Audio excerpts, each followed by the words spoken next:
What's up, everybody? We back with catching up with Coach. We have here Zana Romeo. Let the people know who Zana is.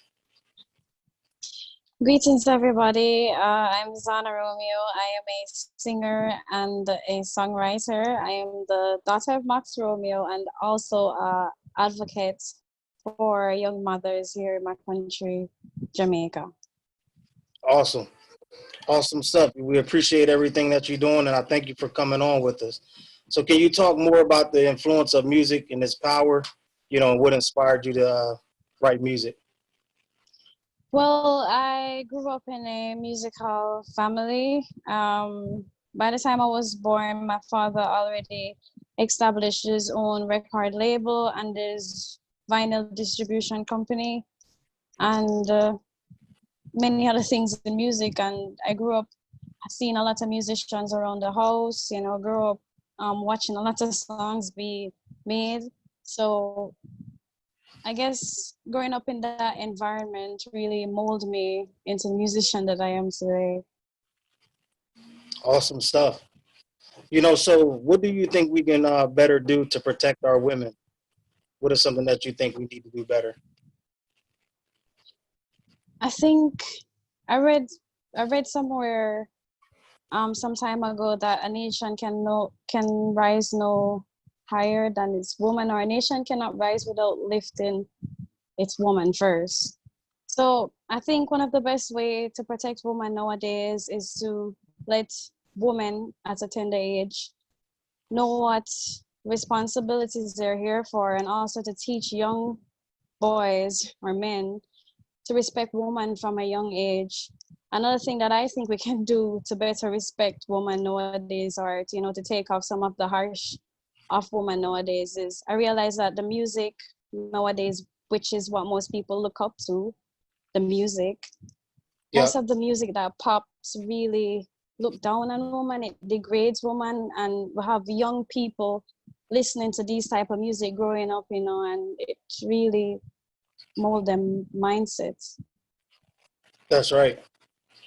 You talk a lot about Yeah. equality. You talk a lot about equality and justice in your music. How can we Hmm. push that forward? With all the racism and injustice that we continue to deal with as black or minority people. Again, I think it will start with the kids. We ourselves can. It's. I think it is impossible to really change an adult mind, but it is possible to bring up a child the right way. Hmm. And if we can make the children of our world today understand that there is no such thing as inequality, then I think the future to come would be better. That's right. And moving Yeah. forward, good answers. I really appreciate that the info. It starts with a kid. Even speaking biblically, where it says raise up a child in the way that they should go, and they won't depart from. Hmm. So it starts like Yeah. at a very young age. So how do you think that we can better fix our communities, especially dealing with the poverty and all that type of stuff? How can we come together as people who have the same struggle? I don't want to seem like I'm putting every single answer the same place. But I Uh, think to lift our community up, we first have to lift up our youths. Like for me, I was born in the ghettos of Kingston in a community called Greenwich Town. And my parents, when they realized that them having kids in the ghetto now, them try to better themselves so they could create a better path for us. And a lot of kids that I went to basic school with them never necessarily turn out like me. mhm. Most of them not alive today. So I believe that if parents try to uplift our youths, that will uplift our community, because then our youths will become valuable towards society. And that Ex- would be good for whichever community them in. That's Yeah. wow, that's cool. So with growing up the way you did, I know your dad had success musically.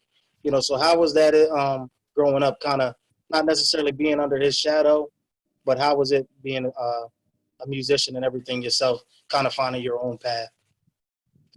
When I was younger, like when I was a kid, Mhm. maybe under the age of 12, I never really realized what I never did realize what it was. I would be at home, we'll have BBC in our house, all different type of media, and it never really starts. I never started to realize it until I become a teenager.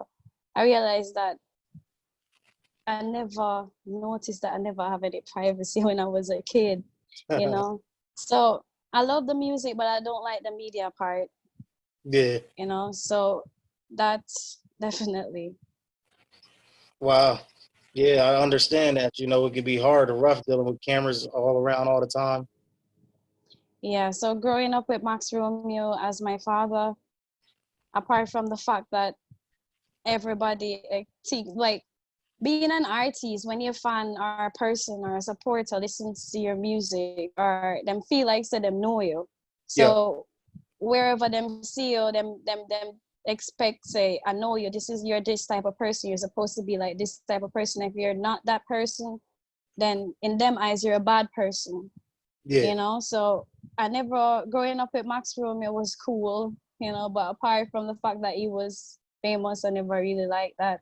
Now that I'm an artist, I'm kind of like that myself. I'm very mystical. I don't really like to be in the media because I like to focus on the music.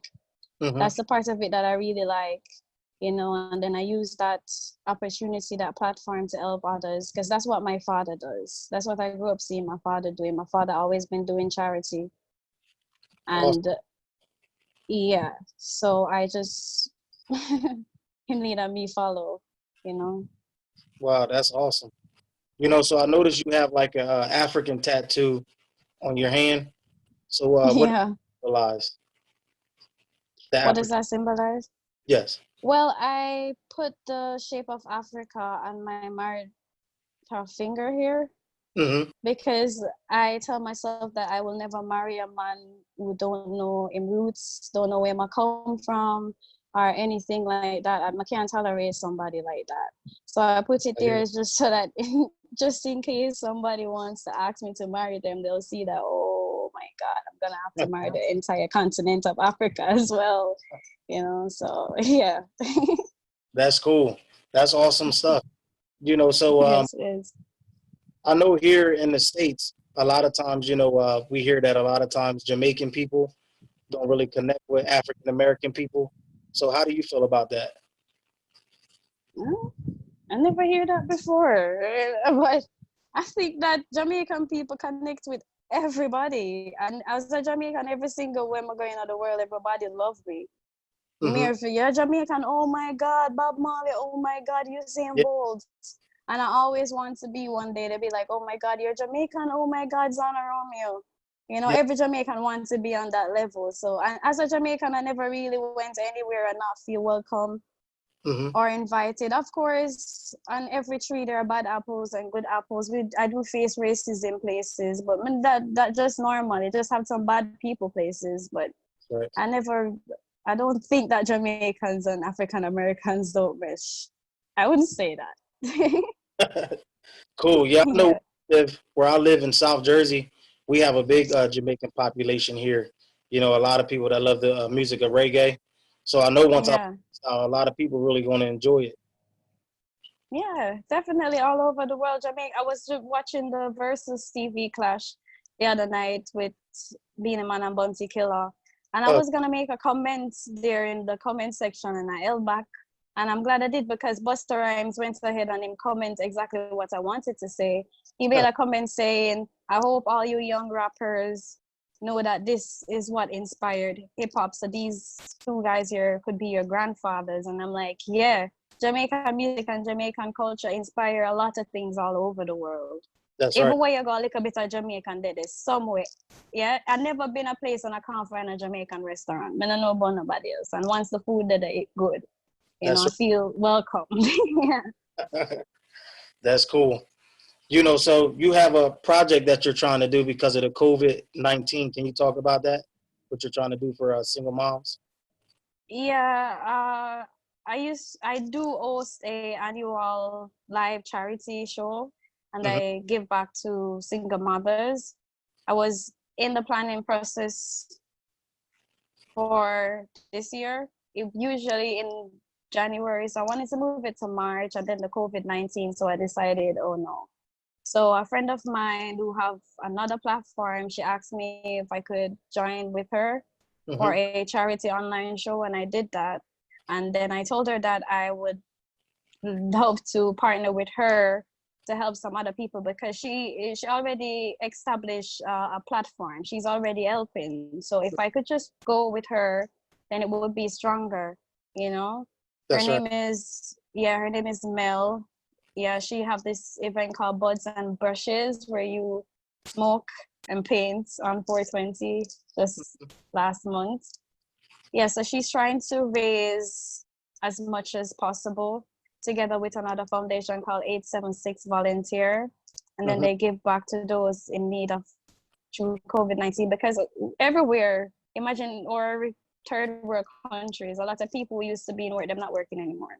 That's You right. know, so people really, a lot of young mothers really need things, you know, because a lot of people who used to donate to the center is not donating now because they don't have it. Wow. Everything kind of dip on pause. Understand? So yeah. Wow. Awesome. And I like what you said about partnership, about how instead of you having two separate things that you decided to join together to make it more Yeah. powerful. Yeah, that's Yeah, key. it's best. Yes, it is. Yeah, I like to work like that. Every year for my event, I try my best to partner with somebody else in some other way. Last year, I had a vendor spot and I gave most of my vendors free vending, you know, and I said to them, I would love for you to come back next year because I realized that the people them that really enjoy them stuff. Wow, that's Yeah. awesome. That's awesome, awesome stuff. So do you have any more projects coming up musically, that you could let the people know about? Yes, I have a project coming out. I'm not sure of the date as yet, but the first single from the project is being released on June 12th. It's titled Born in Sin. It basically speaks about the fact that children live what they learn and everything that the kids know, we basically teach them, you know. So how can they be guilty for whatever crime? That's You know, right. it's just, yeah. I Wow, that's focus my entire career on the youth. I try to write music to uplift youth, music for people to understand youth, music for people, the youth to understand themselves. Yeah. wow, that's awesome, awesome, awesome stuff. So I definitely am a big fan and appreciate your music and definitely getting to know you a little bit through this interview. I'm definitely going to be even a bigger supporter, and I hope that everybody Respect. watch this video will go and look at your music, listen to your music, and see everything that you're doing and donate to make sure that we can help out with those single moms. Yes, definitely. I would Yeah, so, appreciate that. yeah, I know your music is very powerful. I know one of my favorites is "Glitter Ain't Gold." You know, that's Yeah. a real awesome song. And then I know your brother kind of did a couple remixes to it.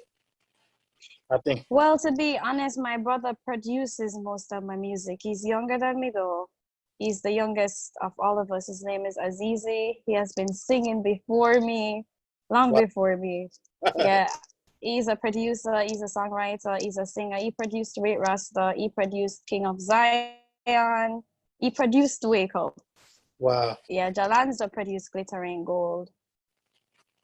Azizi is releasing his EP this month. I'm not sure of the dates of the EP release, but I know that the first single from the EP is being released on June 5th. Awesome. Awesome. That's Yes. good stuff.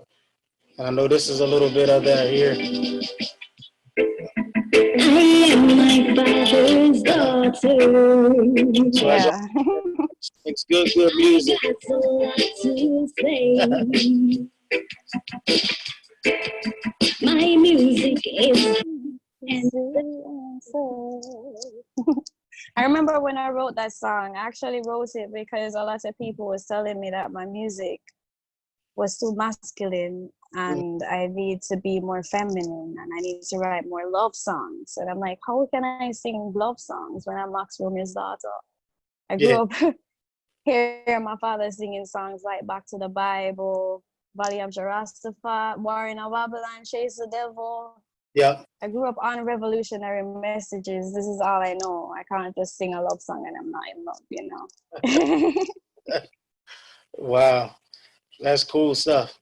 You know, so again, I thank you for taking the time out of your busy schedule to come on with Catching Up with Coach. I really appreciate it. I know you have a lot of things that you have to meet, you know, obligations, and you know, I really appreciate it. You know, coming on this platform with me. Thank you so much for having me. You don't know how much I appreciate this. I don't do much interviews because a lot of people don't reach out to me. You know, they don't think that I will do it, but I do really appreciate the fact that you reach out to me, and I Mhm. appreciate and love the works that you're doing. And I want you to know that anytime you can call me, and I will come and have a chat with you here on the show. Cool. I really appreciate it. And if there's anything Yeah, that man. I and let me know. Don't hesitate. Yeah, man, definitely. All right. Continue to put out good music and have a good night.